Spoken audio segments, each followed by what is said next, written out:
मदन मोहन जी, सनातन गोस्वामी ने इनको प्रकट किया। मदन मोहन जी भी पहले जयपुर में ही विराजते थे। गोपीनाथ जी, गोविंद देव जी और श्री मदन मोहन जी तीनों जयपुर में ही थे। बहुत ध्यान से सुनिए सब लोग। तो जयपुर के राजा की पुत्री मदन मोहन जी की सेवा करती थी। मदन मोहन जी कोई लाड़ लड़ाती, पूरे दिन उन्हीं को सजाती रहती, उन्हीं का श्रृंगार करती, सेवा करती। राजा स्वयं गोविंद देव जी की सेवा करते और उनकी जो पत्नी थी वो गोपीनाथ जी, मतलब पूरा परिवार ही तीनों ठाकुर की सेवा करते थे। अलग अलग भवन में, अलग अलग महलों में ठाकुर जी विराजते थे।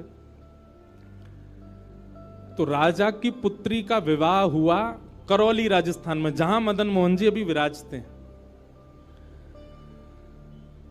तो राजा की पुत्री का जब विवाह हुआ तो पुत्री से राजा ने कहा, बिटिया ये बताओ तुम्हारा विवाह है, तुमको हम दहेज में क्या दें? वैसे तो हमने सब दिया, लेकिन फिर भी तुम्हारी कोई इच्छा हो तो मांगो।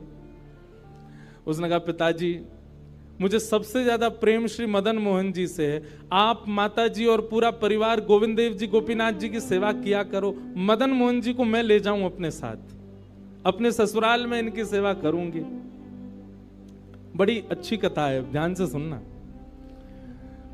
राजा रोने लगा, अपनी पुत्री के बोला, मुझे क्षमा कर दे पुत्री, तू जो मांगेगी सो दूंगा, पर ये मेरे हृदय हैं, मैं इनको नहीं दे सकता। मैं वृंदावन से मुगलों से बचा करके इनको लेके आया हूं। वैसे तो ठाकुर जी को बचने की कोई आवश्यकता नहीं, ठाकुर जी कृपा करके आए हैं जयपुर में राजा के ऊपर, पर इनको देख करके मेरे प्राण बचते हैं। तू जो मांगेगी सो दे दूंगा। पर मदन मोहन जी बोले, पिताजी गोविंद देव जी, गोपीनाथ जी हैं ना आपके पास में, मदन एक ठाकुर जी मुझको दे दो।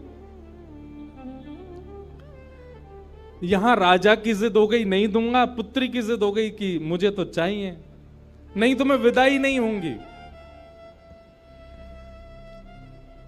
राजा की पत्नी ने भी कहा, अब इतनी कह रही है तो आप दे दीजिए ना, हमारे पास 2 ठाकुर हैं, इनकी सेवा हम करेंगे विस्तार से। और वैसे भी मदन मोहन जी की पूरी सेवा बचपन से उसने ही की है। तो राजा ने एक प्रस्ताव रखा। बोले, अच्छा पुत्री एक काम करते हैं। बोले, क्या?